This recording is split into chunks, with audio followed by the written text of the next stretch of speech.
એક અદ્યતન સ્પોર્ટ સંકુલ આજે મને ખરેખર હૃદયને આનંદ થાય એવું સ્પોર્ટ સંકુલ એનું આજે લોકાર્પણ થયું છે.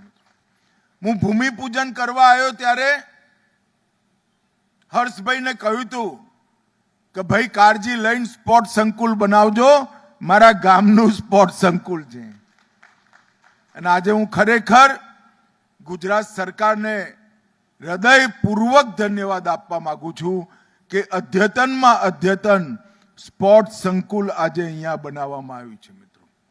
અને આજે મેં કલેક્ટરશ્રીને સૂચના આપી છે, એક આધુનિક જિમ્નેશિયમ અહીંયા બનાવ્યું છે. સવારે 6 વાગ્યાથી 11 વાગ્યા સુધી ખાલી ખેલાડીઓ માટે નહીં, માણસાના નાગરિકો માટે પણ આ જીમ ખુલ્લું મૂકવાની સૂચના આપી છે. નજીવા દર ટોકન ફી લઈ માણસાના બધા જુવાનિયાઓ, બધા નાગરિકો પોતાનું સ્વાસ્થ્ય સારું રાખી શકે એવી વ્યવસ્થા કરી છે.